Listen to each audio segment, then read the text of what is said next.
Assalamualaikum warahmatullahi wabarakatuh. Saya Desi Imam Harmika, SPD, dari SMA Negeri 1 Jatinom, calon guru penggerak Angkatan 7, Kabupaten Klaten. Pada kesempatan hari ini, saya akan melaksanakan aksi nyata modul 1.4 Budaya Positif. Latar belakang dalam rangka menumbuhkan dan menerapkan budaya positif pada peserta didik di sekolah, serta menciptakan lingkungan pendidikan yang kondusif, budaya positif terus dilakukan oleh guru dan peserta didik sehingga visi sekolah akan terwujud. Tolak ukur budaya positif yang pertama adalah peserta didik dapat menyusun keyakinan kelas dan dipajang di dinding kelas. Yang kedua, peserta didik dapat melaksanakan budaya positif secara konsisten. Tujuannya adalah 1. Menumbuhkan dan menerapkan budaya positif pada peserta didik. 2. Mewujudkan profil pelajar Pancasila sesuai dengan visi dan misi sekolah. Sedangkan lini masa tindakan yang pertama adalah guru melakukan sosialisasi kepada seluruh warga sekolah. Guru menjelaskan penting dan manfaatnya keyakinan kelas sebagai budaya positif. Guru membimbing peserta didik menyusun keyakinan kelas. Peserta didik berpendapat terkait keyakinan kelas yang dibuat. Peserta didik melaksanakan keyakinan kelas secara konsisten.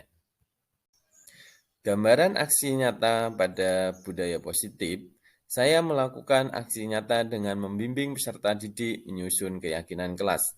Setiap peserta didik berhak memberikan pendapatnya masing-masing dan ditulis di pokmak.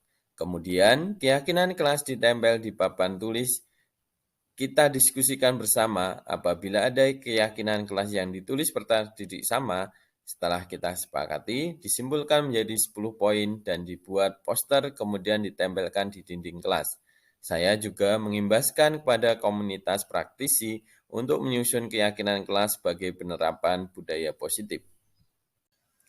Hasil aksi nyata pada kegiatan ini, peserta didik semakin percaya diri, bertanggung jawab, disiplin, peduli sesama, dan lingkungan. Yang kedua, rekan guru lain tergerak menyusun keyakinan kelas. Rencana pelaksanaan budaya positif di masa datang.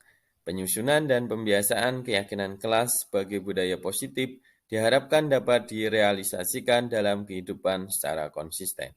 Hadapi dengan senyuman semua yang terjadi, biar terjadi. Hadapi dengan tenang jiwa.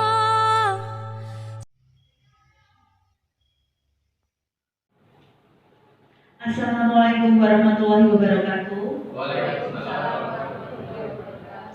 Yang terhormat Kepala SMA Negeri 1 Jatinom, yang saya hormati Bapak Ibu Guru SMA Negeri 1 Jatinom. Pertama-tama, marilah kita panjatkan puji syukur kepada Allah Subhanahu wa Ta'ala atas nikmat dan anugerah kesehatan yang kita dapat, sehingga pada hari ini kita dapat berkumpul bersama di sini tanpa kekurangan sesuatu apapun untuk melaksanakan kegiatan diseminasi sekolah mengenai pemahaman dan pengalaman budaya positif. Di sini saya akan membacakan susunan acara. Acara yang pertama pembukaan, acara yang kedua acara inti, acara yang ketiga penutup. Marilah acara pada siang hari ini kita buka dengan bacaan basmalah bersama-sama. Dilanjutkan acara yang kedua, yaitu acara inti pemaparan diseminasi sekolah mengenai pemahaman dan pengalaman budaya positif di sekolah sesuai dengan modul 1.4 pendidikan calon guru penggerak angkatan 7 yang akan disampaikan oleh pemateri Bapak Desi Imam Harmiko, Sarjana Pendidikan. Kepada beliau, waktu dan tempat kami persilakan.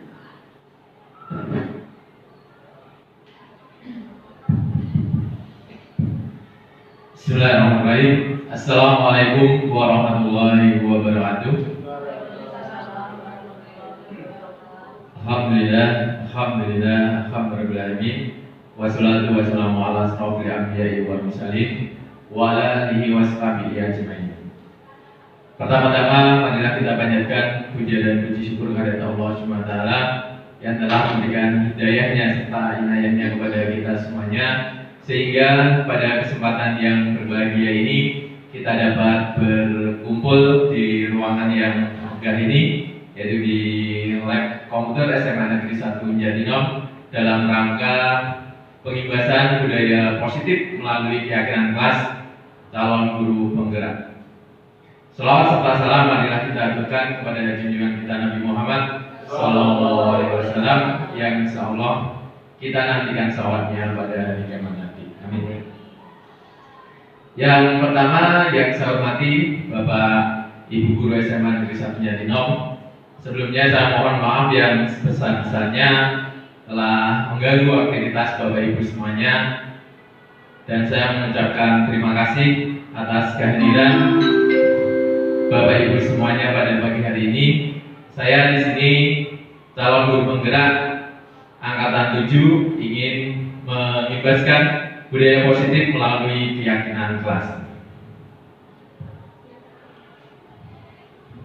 Mohon izin untuk berdiri.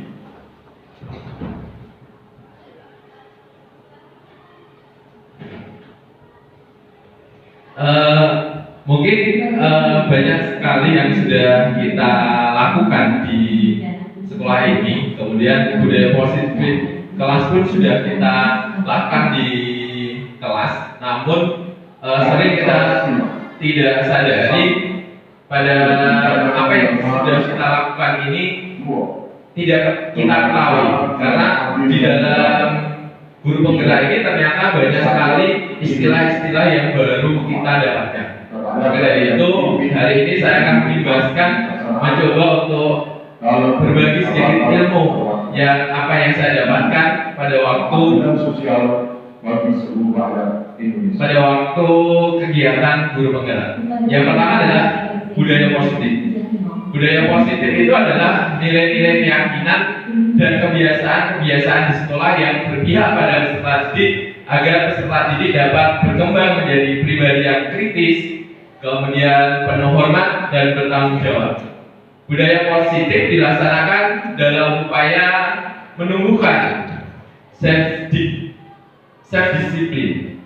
Peserta didik adalah menanamkan motivasi intrinsik pada peserta didik untuk menjadi orang yang mereka inginkan dan menghargai diri sendiri dengan nilai-nilai yang mereka percaya. Salah satu budaya positif yang dapat dikembangkan dan diharapkan adalah keyakinan kelas. Kita sering sebelum saya ikut calon guru penggerak, kita sering menamakan ini adalah sebuah peraturan kelas. Saya yakin Bapak Ibu wali kelas semuanya hampir setiap kali pada tahun pelajaran baru itu selalu membuat peraturan kelas. Sekarang apa bedanya kira-kira antara peraturan kelas itu dengan keyakinan kelas? Nah, ada yang membedakan. Yang membedakannya adalah kalau peraturan kelas, ketika peraturan kelas itu dilaksanakan, itu siswa itu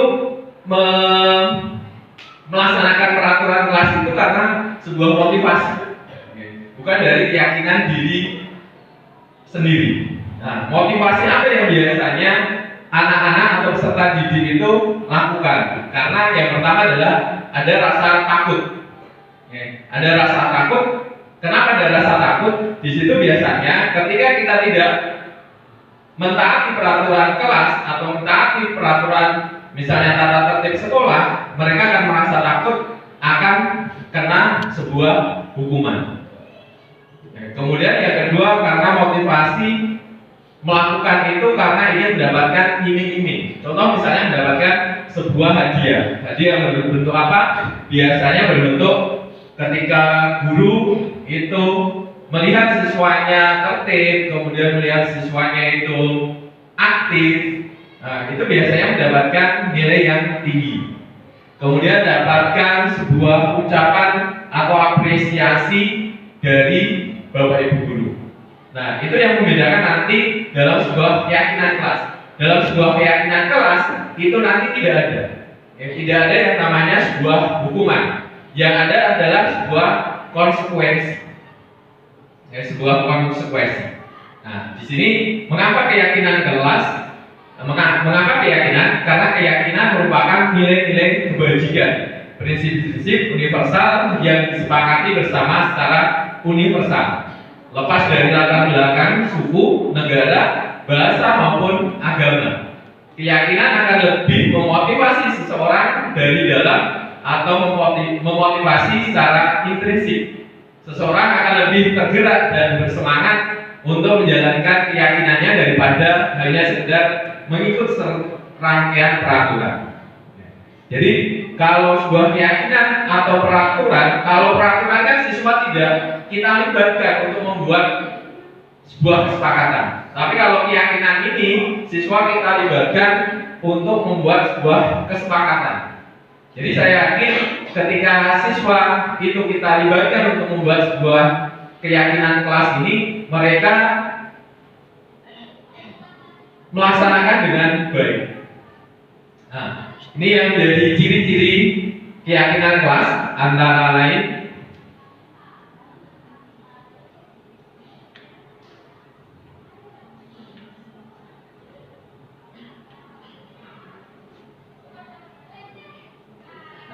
ciri-ciri kelas antara lain pertama adalah bersifat lebih abstrak daripada peraturan yang lebih rinci dan konkret. Yang membedakan itu, kalau sebuah keyakinan kelas adalah bersifatnya abstrak, tetapi kalau sebuah peraturan itu lebih rinci dan konkret. Kemudian yang kedua adalah keyakinan kelas berupa pernyataan-pernyataan universal yang dibuat dalam bentuk kalimat positif. Seringkali kalau kita dalam membuat sebuah peraturan itu sering menggunakan kalimat negatif. Tidak boleh membuat sampah sembarangan. Kemudian tidak boleh masuk terlambat. Kemudian tidak boleh menggunakan HP pada saat pembelajaran. Kemudian tidak boleh tidur di kelas. Nah, ini adalah tanda-tanda bahwa itu adalah masih sebuah peraturan kelas. Kemudian kalau sebuah keyakinan kelas, kita membuatnya dengan menggunakan kalimat positif. Kemudian yang ketiga adalah keyakinan kelas tidak dibuat dalam jumlah banyak, sehingga mudah diingat dan dipahami oleh semua warga kelas. Kemudian yang keempat, keyakinan kelas merupakan sesuatu yang dapat diterapkan di lingkungan kelas tersebut. Kemudian yang kelima, pembuatan keyakinan melibatkan semua warga kelas melalui kegiatan curah pendapat. Kemudian yang keenam, keyakinan kelas ditinjau kembali dari waktu ke waktu. Nah, di sini nomor 5 adalah pembuatan keyakinan melibatkan semua warga kelas melalui kegiatan curah pendapat.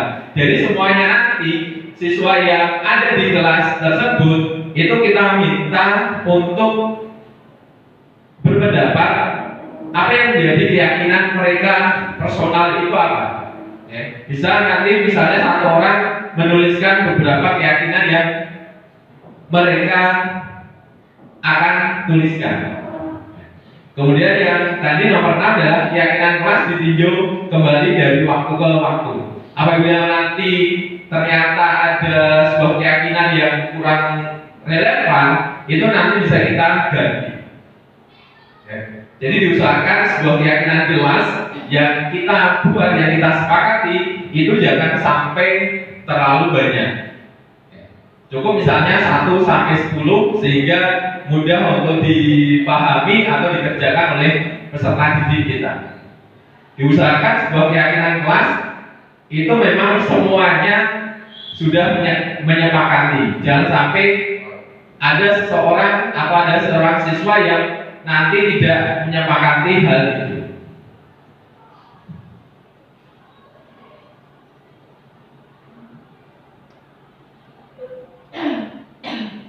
Kemudian ini adalah contoh pelaksanaan menumbuhkan budaya positif melalui keyakinan kelas bertujuan untuk 1. Mengenalkan keyakinan kelas kepada peserta didik. Kemudian yang kedua, menyusun keyakinan kelas bersama peserta didik. Kemudian 3, membiasakan penerapan keyakinan kelas untuk menumbuhkan self disiplin pada peserta didik.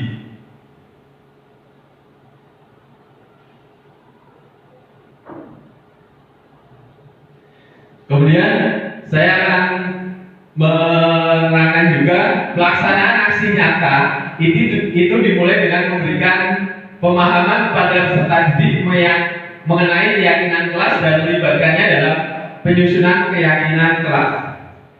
Yang pertama adalah melaksanakan sosialisasi melalui paparan singkat terkait keyakinan kelas pada peserta didik. Jadi sebelum kita membuat anak peserta didik kita suruh untuk membuat sebuah keyakinan kelas, kita sosialisasi terlebih dahulu mengenai apa itu keyakinan kelas.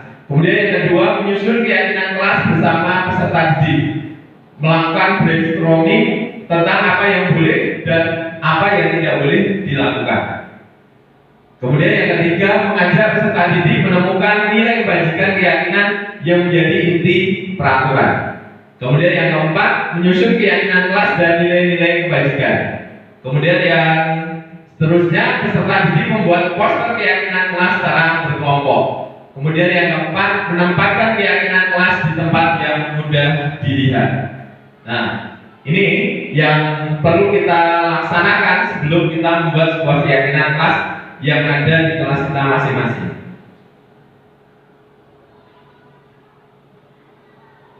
Nah, saya akan memberikan contoh apa yang sudah saya buat.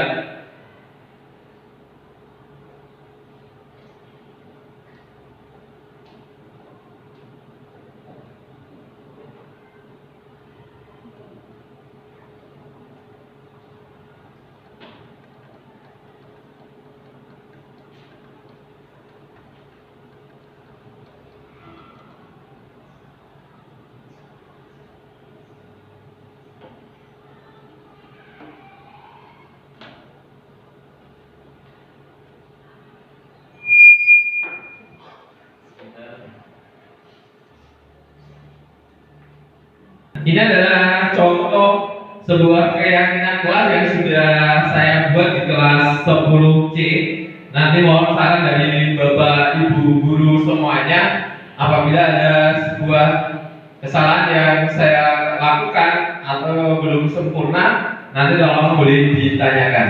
Kita simak terlebih dahulu.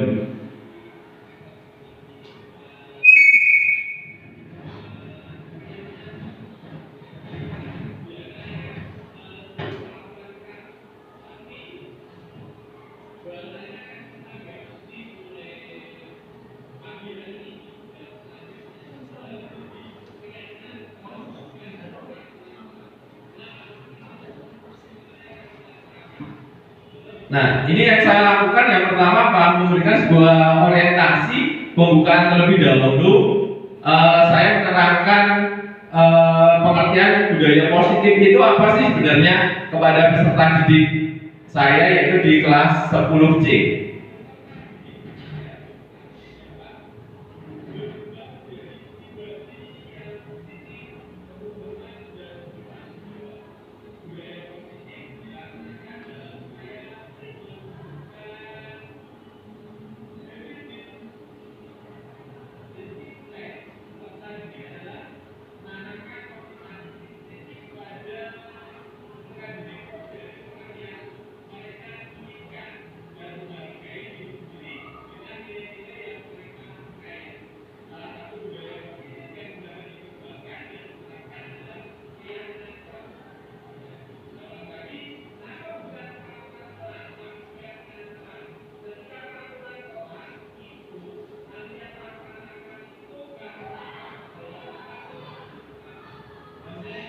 Seperti yang saya katakan tadi, bahwa kalau sebuah peraturan kelas itu dilaksanakan karena sebuah motivasi. Motivasi apa saja? Yaitu yang pertama adalah mendapatkan sebuah nilai. Kalau anak-anak itu kita iming-iming sebuah nilai, biasanya mereka akan tergerak. Nah, untuk keyakinan kelas ini kita usahakan hal-hal seperti itu tidak ada.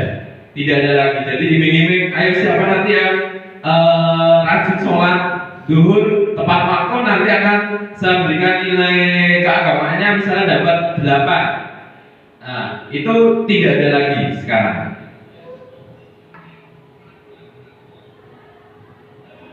Kemudian nanti dalam keyakinan kelas ini kita harus bisa membedakan antara hukuman dan konsekuensi. Jadi kalau peraturan, kalau dilanggar itu mendapatkan sebuah hukuman. Tetapi kalau keyakinan kelas itu adalah konsekuensi yang didapatkan oleh peserta didik yang melanggar tadi. Jadi bukan sebuah hukuman. Kalau sebuah hukuman biasanya mindset kita dahulu ketika anak itu dihukum dia akan lebih baik. Ternyata hal itu tidak berlaku oleh beberapa peserta didik. Contoh misalnya yang terlambat dan itu adalah siswa-siswa yang itu saja. Ternyata dengan beberapa hukuman yang sudah kita lakukan, dari yang telat tadi kita suruh masuk ke kelas lain, kemudian kita suruh lari, kemudian suruh mendorong sepedanya, dan ternyata hari ke hari mereka tidak menunjukkan bahwa ada sikap atau penyesalan yang mereka dapatkan dari hukuman-hukuman itu. Jadi sama aja, tidak ada perubahan dari diri peserta didik tersebut ketika itu adalah sebuah hukuman. Tapi nanti kalau beda lagi dengan konsekuensi.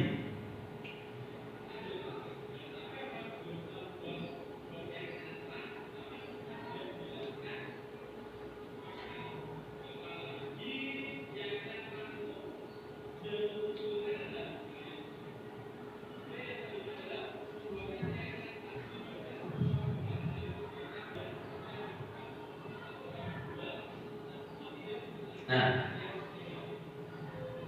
setelah kita selesai memberikan pengertian dari budaya positif itu apa, kemudian kita membagikan bookmark kepada peserta didik itu sebagai penulisan keyakinan yang mereka tulis itu nanti apa? Bisa keyakinan setiap anak menulis 2 keyakinan. Itu yang boleh dilakukan dan tidak boleh dilakukan.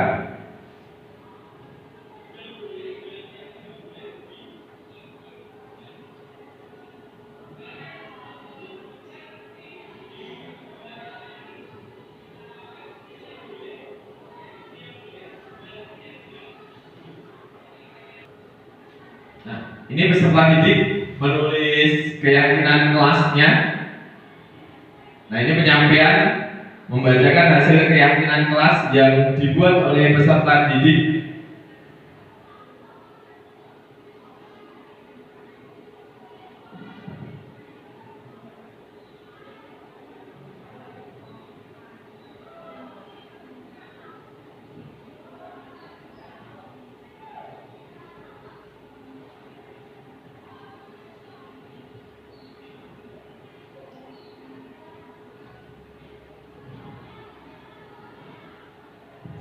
Bisa juga nanti ketika membuat keyakinan kelas itu ditambahkan impian kelas.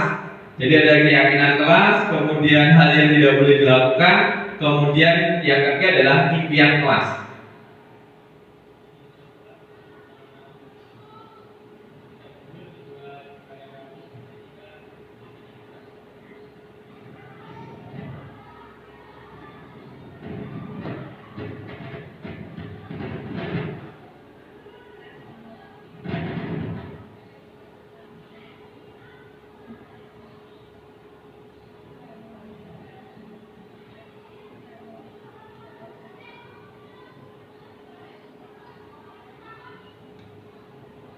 Nah, kemudian nanti kan biasanya dari 36 ketika kita suruh membuat keyakinan kelas, tentunya kan ada yang sama. Dari 36 itu, kemudian nanti kita tempel terlebih dahulu. Nah, itu di sebelah kanan itu yang boleh dilaksanakan, kemudian yang di kiri itu tidak boleh dilaksanakan. Nanti kita pilih saja yang sama itu. Jadi kita jadikan menjadi mungkin 10 keyakinan. Jadi tidak terlalu banyak, cukup 10 keyakinan itu, yang penting nanti kita jalankan bersama. Kemudian setelah kita samakan persepsi keyakinan kelas itu, nanti kemudian kita buat sebuah poster, dan poster itu kita tempelkan sebagai pengingat.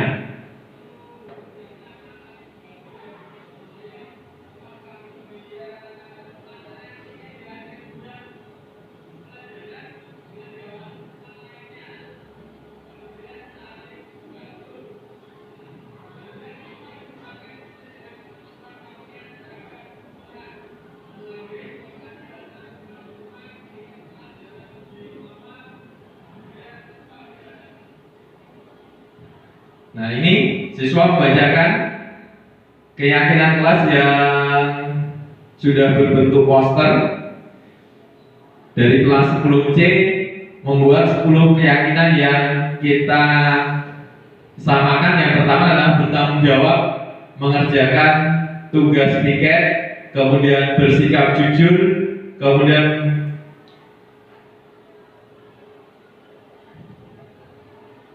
hidup rukun dengan teman, membudayakan literasi, kemudian melaksanakan sholat duhur, sholat asar secara berjamaah dan tepat waktu, kemudian berpakaian rapi sesuai dengan tata tertib.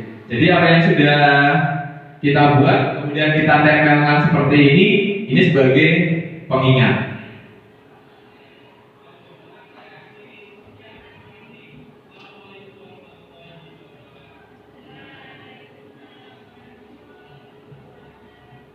Ya, ini adalah session pertama berkaitan dengan budaya positif di kelas. Saya mohon mungkin masukan atau sebuah umpan balik dari teman-teman semuanya.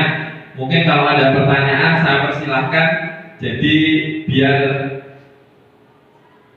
kegiatan pada siang hari ini bukan hanya saya yang bercerita, namun dari Bapak Ibu guru semuanya bisa memberikan sebuah masukan atau memberikan sebuah pertanyaan bila ada. Monggo, saya persilahkan dari Bapak Ibu guru, misalnya ada.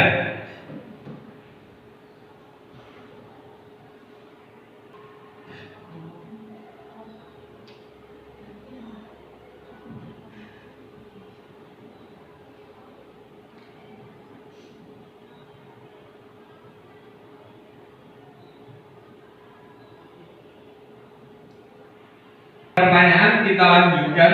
Ini masih hampir sama seperti yang materi yang pertama tadi.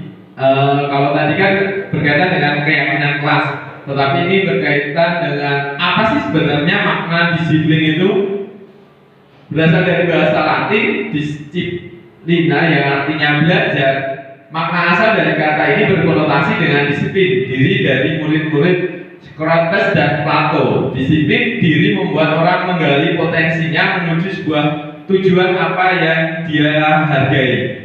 Namun dalam budaya kita, makna kata disiplin telah berubah menjadi sesuatu yang dilakukan seseorang kepada orang lain untuk mendapatkan kepatuhan. Kecenderungan umum adalah menghubungkan kata disiplin dengan ketidaknyamanan, bukan dengan apa yang kita hargai atau pencapaian suatu tujuan yang mulia. Jadi kadang siswa-siswa yang ada di sini itu menganggap bahwa sebuah peraturan itu patutnya kita langgar. Peraturan dibuat untuk dilanggar, bukan untuk kita patuhi. Biasanya siswa yang bandel-bandel itu mengatakan seperti itu. Nah, padahal itu hal yang salah.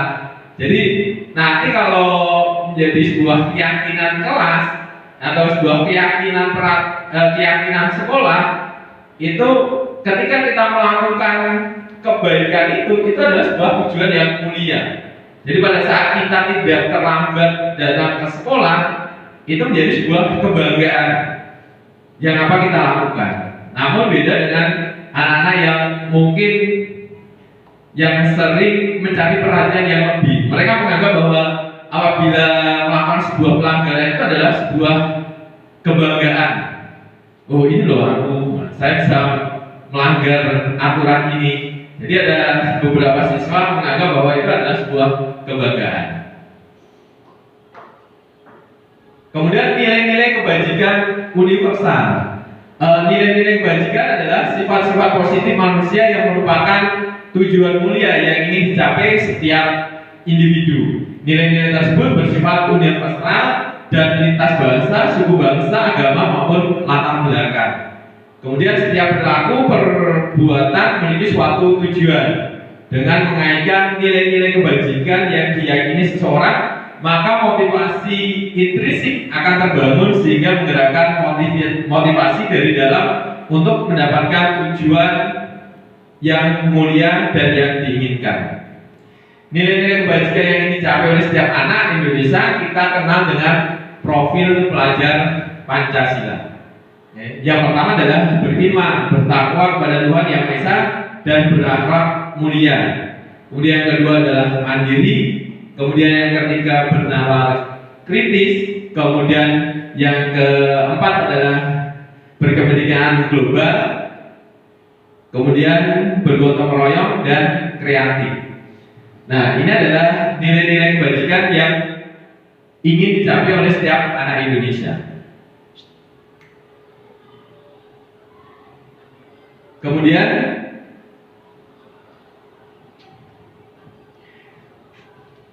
saya akan menyampaikan teori motivasi perilaku manusia. Yang pertama adalah untuk menghindari ketidaknyamanan atau hukuman apa yang terjadi apabila saya tidak melakukannya.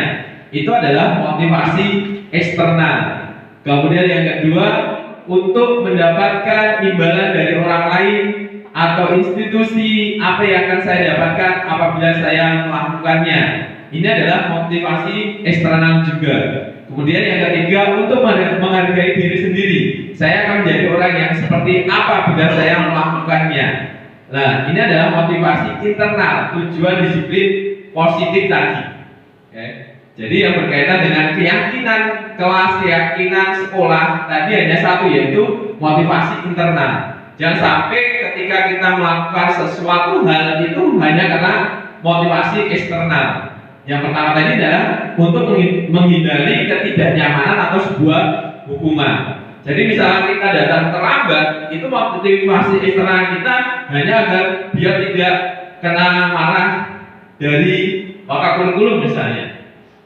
Kemudian kalau misalnya kita mengajar tepat waktu, itu hanya menghindari sebuah hukuman. Nah, itu juga masih motivasi eksternal. Apalagi misalnya kalau kita tertib, kemudian kalau kita masuk tepat waktu sesuai dengan jamnya, kemudian ingin diakui oleh ibu kepala sekolah misalnya, itu juga motivasi eksternal, bukan dari motivasi internal. Bahwa itu adalah keyakinan saya. Ketika saya berbuat baik, kemudian ketika saya melakukan sesuatu hal dengan tepat waktu, itu karena ingin menunjukkan bahwa itu adalah suatu hal yang baik. Kemudian menurut Ki Hajar Dewantara, merdeka itu artinya tidak hanya terlepas dari perintah, akan tetapi juga cakap memerintah diri sendiri. Nah, kita akan masuk sebuah apa itu restitusi. Nanti ada segitiga restitusi. Jadi misalnya siswa tadi yang melanggar atau tidak mematuhi sebuah keyakinan kelas, biasanya kan kita hukum. Kalau ini nanti kita akan mencoba yang melanggar tadi kita terapkan dengan konsep segitiga restitusi. Nah, sekarang apa sih segitiga restitusi itu? Restitusi itu adalah proses menciptakan kondisi bagi murid untuk memperbaiki kesalahan mereka, sehingga mereka bisa kembali pada kelompok mereka dengan karakter yang lebih kuat. Biasanya ketika siswa itu dihukum, mereka ketika kembali ke kelas atau ke kelompoknya, itu akan ada sebuah rasa tidak nyaman, kemudian tidak pede, kemudian merasa bersalah yang berlebihan, seperti itu. Tetapi ketika kita menggunakan segitiga restitusi, nanti anak itu akan kembali pada kelompok mereka itu dengan karakter yang lebih kuat. Restitusi juga merupakan proses kolaboratif yang mengajarkan murid untuk mencari solusi untuk masalah mereka dan membantu murid berpikir tentang orang seperti apa yang mereka ingin menjadi tujuan mulia dan bagaimana mereka harus memperlakukan orang lain. Nah, yang biasanya ketika siswa melakukan sebuah kesalahan, kita langsung menjustis mereka. Kita tanpa menanyai mereka, kenapa sih anak ini terlambat? Nah, biasanya kan kita langsung menanyai seperti itu. Nah, kowe ngopo terlambat? Kok sudah jam 7 yang seharusnya kamu masuk jam 7 kurang 15? Kamu kenapa sudah terlambat 15 menit? Tanpa melakukan sebuah pertanyaan yang menyebabkan dia terlambat itu apa?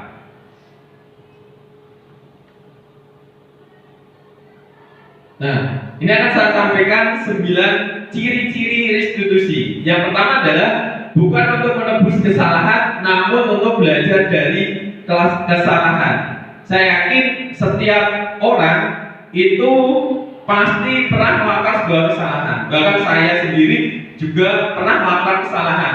Jadi bagaimana kita bagaimana kita menganggap bahwa siswa itu adalah kita yang dulu pernah melakukan kesalahan yang sama. Jadi jangan langsung kita marahi, langsung kita omel-omeli, kemudian langsung kita berikan sebuah hukuman yang bisa membuat mereka malah nanti semacam lemah mentalnya, apalagi mempermalukan mereka di depan umum. Kemudian yang kedua adalah memperbaiki hubungan. Nah, memperbaiki hubungan ini, mari kita perbaiki hubungan dengan siswa lebih dekat lagi dengan cara mengetahui latar belakang mereka. Latar belakang mereka itu seperti apa sih sebenarnya?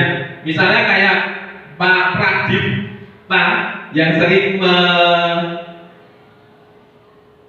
menangani siswa yang bernama misalnya inisialnya R misalnya.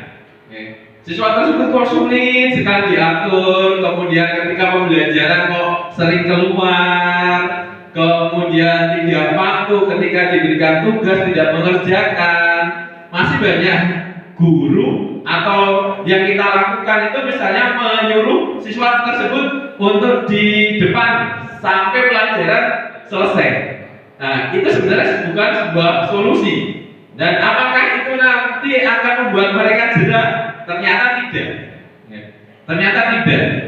Kemudian ada lagi misalnya guru yang misalnya kita sudah masuk, kemudian ada anak 2 orang yang terlambat 30 menit, kemudian guru itu atau kita itu marah dan besok lagi tidak mau mengajar di kelas itu. Itu sudah enggak zamannya dilakukan pada saat ini. Kenapa seperti itu? Ya kasihan teman-teman yang tidak melakukan kesalahan harus menanggung kesalahan hanya 2 orang. Jadi tidak boleh. Jadi bagaimana kita memperbaiki hubungan antara guru dan peserta didik. Kemudian yang ketiga adalah tawaran bukan paksaan. Kita menawarkan solusi. Nah, nanti kalau kamu seperti ini bagaimana? Ketika kamu sudah terlambat, apa yang harus kamu lakukan? Ya, diusahakan datang lebih pagi, kemudian mempersiapkan jadwal itu lebih awal, kemudian mandi lebih pagi juga. Jadi sehingga kamu datang ke sekolah itu tidak dengan terburu-buru, kemudian lebih tepat waktu. Nah, itu adalah memberikan solusi, tawaran bagaimana agar tidak terlambat lagi. Kemudian yang keempat adalah restitusi menuntut untuk melihat ke dalam diri.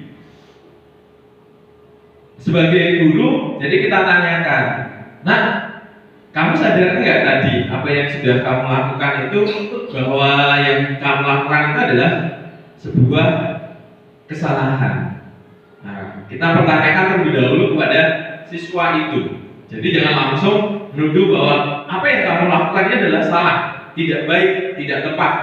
Jadi jangan seperti itu. Kemudian yang kelima adalah restitusi, mencari kebutuhan dasar yang mendasari tindakan. Kemudian yang keenam, restitusi diri adalah cara yang paling baik.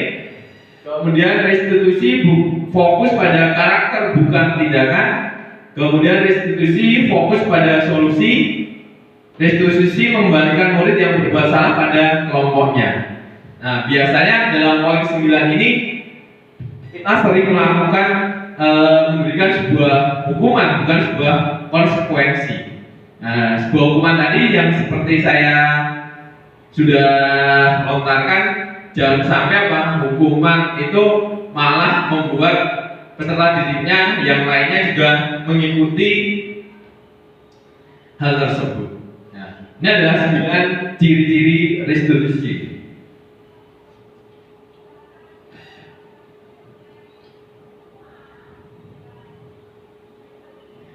Nah, ini keyakinan kelas tadi sudah saya sampaikan, yaitu mengapa tidak peraturan saja, mengapa harus keyakinan kelas. Misalnya, mengapa kita memiliki peraturan harus menggunakan helm bila mengendarai kendaraan roda 2. Dan mengapa kita memiliki peraturan 3M, menggunakan masker, mencuci tangan, dan menjaga jarak 1,5 meter. Kemudian mengapa kita memiliki peraturan harus datang tepat waktu pada saat mengikuti pelatihan. Nah, ini untuk mendukung motivasi intrinsik, kembali ke nilai-nilai keyakinan lebih menggerakkan seseorang dibandingkan mengikuti serangkaian sebuah peraturan.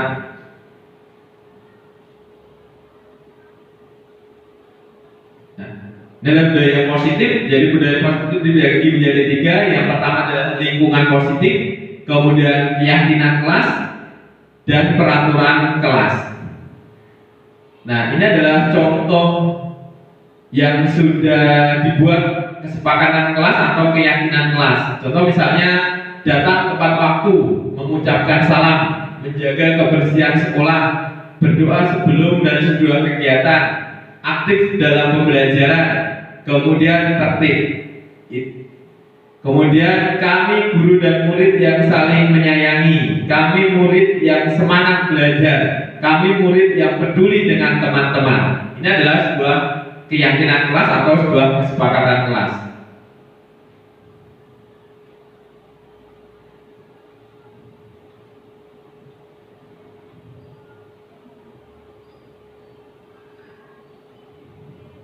Nah, ini adalah sebuah nilai-nilai yang ada pada keyakinan kelas.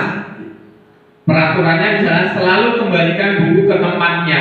Keyakinan kelasnya adalah tanggung jawab nilainya. Kemudian dilarang mengganggu orang lain. Keyakinan kelasnya nilainya adalah menghormati orang lain. Kemudian hadir di sekolah 15 menit sebelum pembelajaran dimulai. Keyakinan kelasnya atau nilainya adalah menghormati orang lain atau berkomitmen. Kemudian dilarang melakukan kekerasan.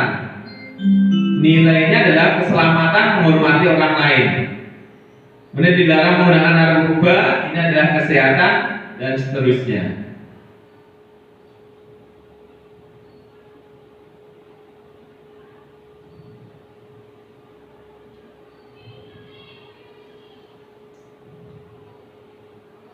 Bisa membedakan antara hukuman dan konsekuensi. Apa itu hukuman dan mana yang disebut dengan konsekuensi. Misalnya, mencatat 100 kali di dalam buku kalimat, saya tidak akan terlambat lagi karena terlambat ke sekolah. Ini adalah sebuah hukuman, bukan sebuah konsekuensi.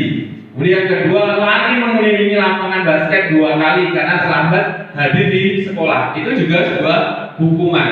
Nah, jadi bagaimana nantinya kita membuat sebuah konsekuensi yang bisa membuat anak itu sadar bahwa dia melakukan sebuah kesalahan dan tidak akan mengulangi lagi. Jadi poin yang 1-3 itu adalah sebuah hukuman.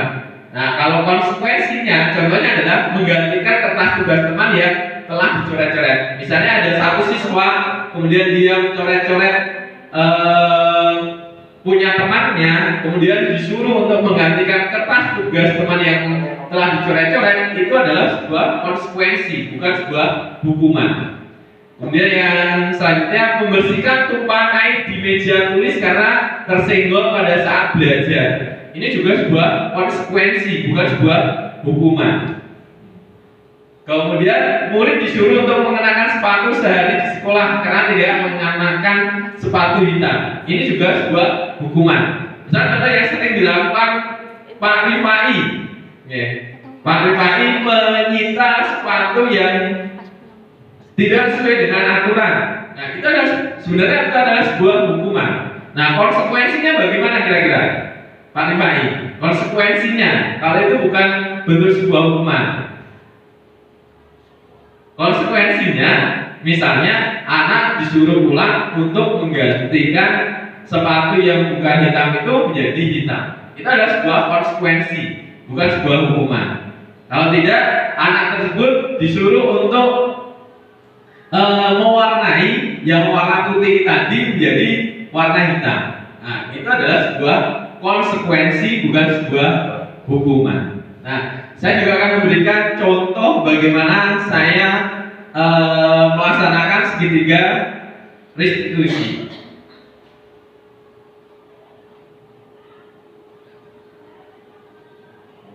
Nah, ini yang sudah saya laksanakan, yaitu segitiga restitusi.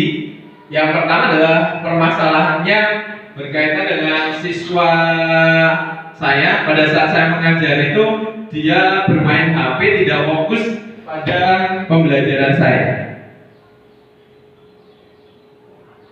Nah, diusahakan ketika kita memanggil anak atau memberikan sebuah pemahaman atau pembinaan, itu jangan sampai di hadapan orang banyak.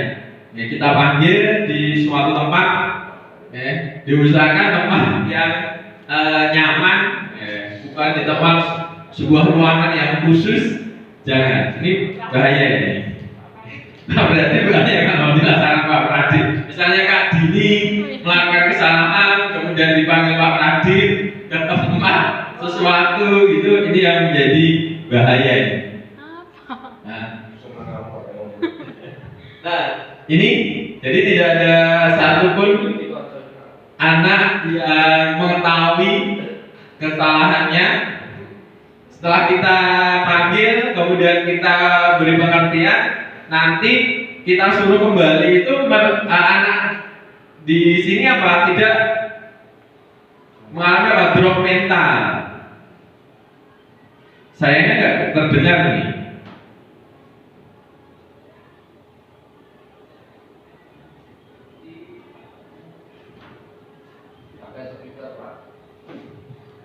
Iya tadi Pak Pradip. Saya nggak dengar.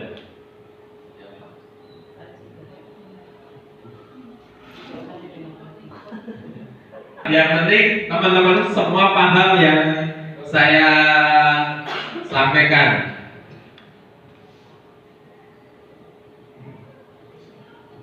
Nah, di sini nggak ada sama sekali saya memarahi siswa tersebut. Saya menanyakan kenapa anak tersebut melakukan atau tidak fokus pada pembelajaran saya. Apa yang menyebabkan anak tersebut tidak fokus? Ternyata setelah saya tanyai, anak tersebut punya masalah yang ada di rumah, sehingga dia harus membalas chat oleh keluarganya.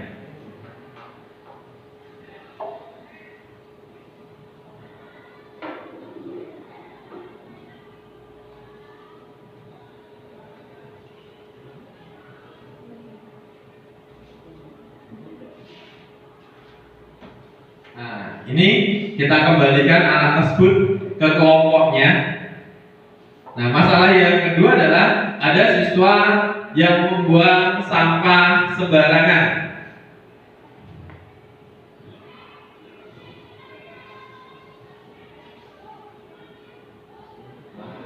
Kalau ini sebuah ruangan, tapi ini ruangannya semuanya terbuka. Jadi ada pintunya, tapi pintunya terbuka, nggak ditutup.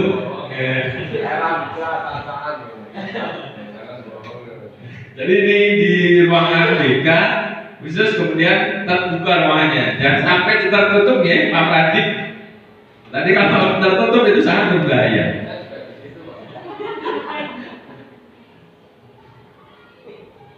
Nah, ini berkaitan dengan siswa tersebut membuang sampah sembarangan. Membuang sampah sembarangan. Dari hal kecil aja harus kita tegur. Jangan sampai kita memberikan celah siswa itu melakukan sebuah pelanggaran.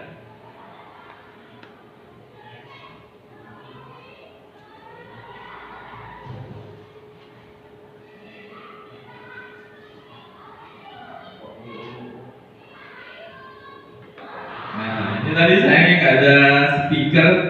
Kalau misalnya ada speaker, teman-teman bisa mendengarkan contoh segitiga institusi yang sudah saya praktekkan. Jadi nggak perlu kita marah-marah pada siswa itu. Kalau bisa malah siswa itu kita tanya kenapa melakukan apa yang kamu perbuat tadi, kamu melakukan kesalahan apa, dan biarkan anak tadi bercerita sendiri. Kemudian kita berikan sebuah konsekuensinya. Konsekuensinya apa ketika anak tersebut membuang sampah sembarangan? Bukan malah kita misalnya kita suruh untuk menyapu halaman semuanya. Itu sebuah hukuman, bukan sebuah konsekuensi.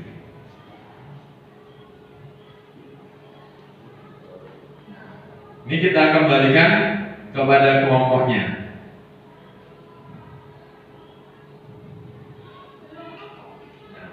Oke, itu adalah contoh segitiga restitusinya.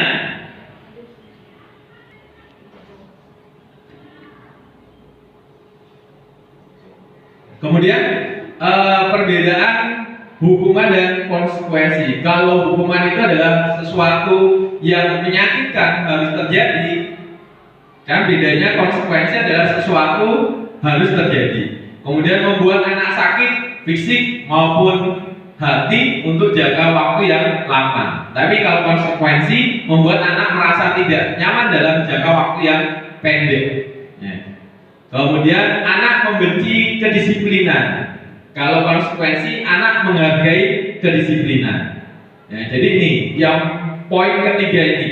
Kalau kita menghukum itu jadi anak itu membenci kedisiplinan. Bukan kok sadar tapi membenci kedisiplinan. Nah ini kepada Mas Fai nih, Mas Fai, Mas Pradik yang menjadi kesiswaan, jadi harus paham antara hukuman dan konsekuensi. Jangan sampai salah menerapkan keduanya.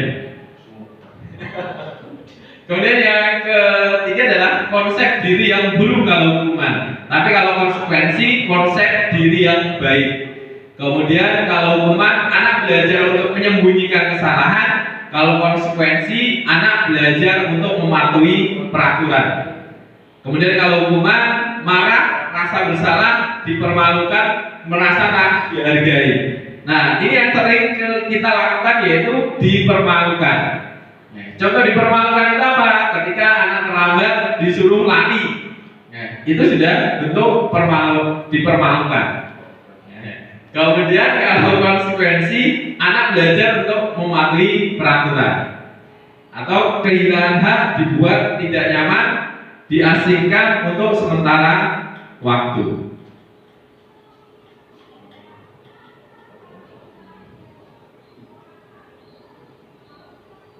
Kemudian ini identitas gagal dan identitas sukses. Kalau identitas gagal itu adalah hukuman, misalnya sesuatu yang menyakitkan harus terjadi. Kalau konsekuensi sesuatu harus yang terjadi. Ini sudah saya utarakan tadi, ya. Kalau hukuman itu suatu hal yang negatif. Kemudian konsekuensi lebih netral. Kemudian kalau restitusi itu adalah positif. Nah, pada dasarnya kebutuhan manusia itu ada 5. Yang pertama adalah kasih sayang dan rasa diterima. Ya, kasih sayang dan rasa diterima. Kemudian yang kedua adalah penguasaan. Kemudian yang keempat bertahan hidup. Kemudian yang selanjutnya adalah kesenangan. Kemudian kebebasan. Ya, jadi kebutuhan dasar itu ada 5. Saya ulangi lagi. Yang pertama adalah kasih sayang dan rasa diterima. Kemudian yang kedua penguasaan. Yang ketiga bertahan hidup. Yang keempat kesenangan. Dan yang kelima adalah kebebasan.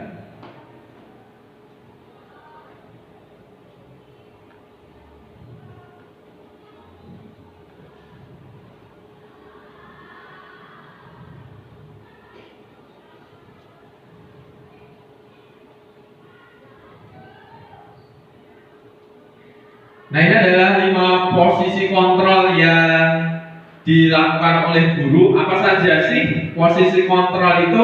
Yang pertama adalah kita sebagai penghukum. Guru itu adalah sebagai penghukum. Kemudian yang kedua, membuat orang merasa bersalah. Kemudian yang ketiga adalah teman.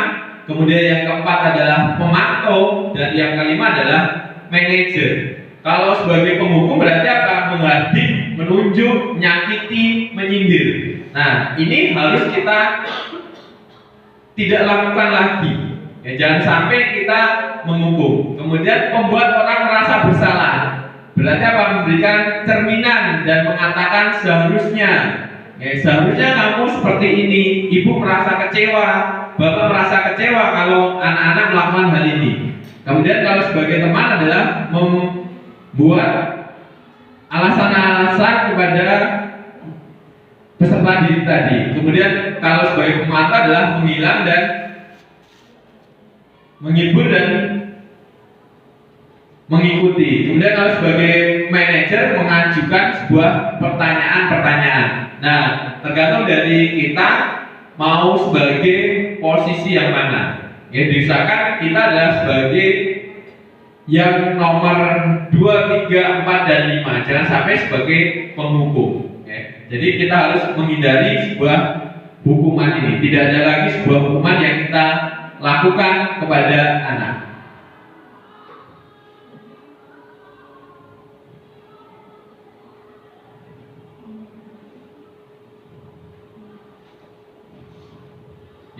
Demikian apa yang bisa saya sampaikan pada kesempatan yang berbahagia ini. Mohon maaf yang sebesar-besarnya apabila apa yang saya sampaikan, apa yang saya dapatkan dari kegiatan calon guru penggerak ini tidak berkenan di hati teman-teman, di hati Bapak Ibu guru semua, karena saya juga masih proses belajar. Apabila banyak salah, banyak kekurangan, itu murni dari diri saya sendiri. Misalnya ada sebuah kelebihan, itu dari Allah Subhanahu wa Ta'ala. Saya akhiri, cukup sekian. Assalamualaikum warahmatullahi wabarakatuh.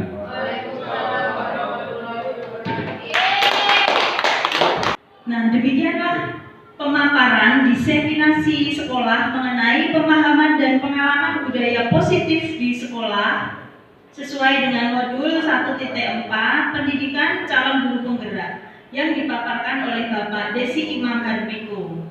Pemaparannya sangat menarik dan membuka wawasan kita kepada peserta didik untuk menerapkan bagaimana harus kita bersikap, bagaimana kita harus membuat sebuah kesepakatan kelas. Seperti itu. Beri tepuk tangan untuk Bapak Desi Imam Harbiko.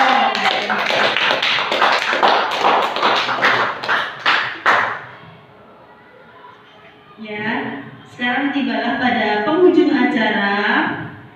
Terima kasih kepada Bapak Ibu yang telah berkenan hadir di laboratorium komputer pada siang hari ini. Akhir kata, wassalamualaikum warahmatullahi wabarakatuh. Waalaikumsalam warahmatullahi wabarakatuh.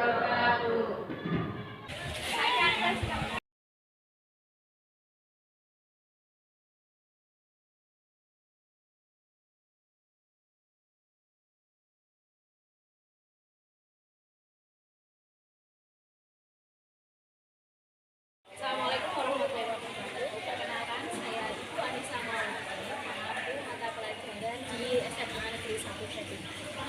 Terkait presentasi yang sudah dipaparkan oleh Pak Desi dan Bu Riana tentang keyakinan keras, itu sangat membuat saya menambah wawasan saya terkait ilmu bagaimana kita menerapkannya di dalam kelas. Presentasi yang mereka lakukan cukup menarik, bagus dan bisa menambah semangat kita sebagai guru. Yang kedua, ilmu bagaimana kita memberikan praktek kepada anak-anak itu sangat bagus sekali. Demikian yang bisa saya sampaikan. Wassalamualaikum warahmatullahi wabarakatuh. Assalamualaikum warahmatullahi wabarakatuh.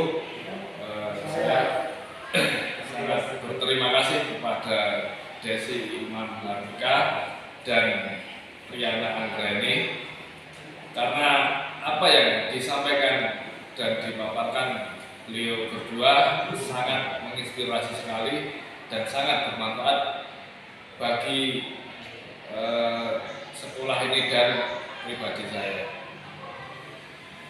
Sekian dari saya. Wassalamualaikum warahmatullahi wabarakatuh. Assalamualaikum warahmatullahi wabarakatuh. Perkenalkan, nama saya Fitriani Suci Rahayu dari SMA Negeri 1 Jatinangor.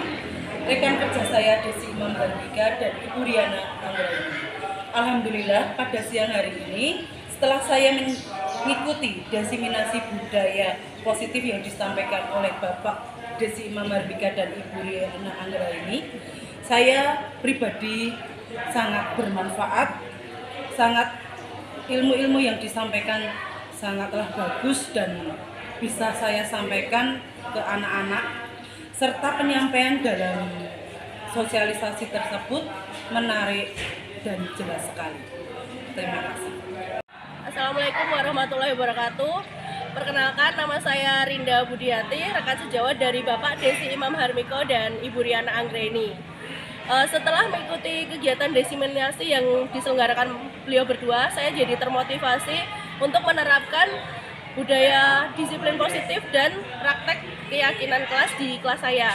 Menurut saya, penyampaian dari Bapak Desi Imam Harbika dan Ibu Riana Anggraini sudah sangat jelas dan dapat dipahami. Harapannya, SMA Negeri 1 Jatinangor menjadi sekolah yang berbudaya disiplin positif dan memiliki keyakinan kelas di setiap kelasnya. Sukses selalu ya Bapak Desi Imam Harbika dan Ibu Riana Anggraini. Semoga menjadi calon guru penggerak angkatan 7 yang berhasil.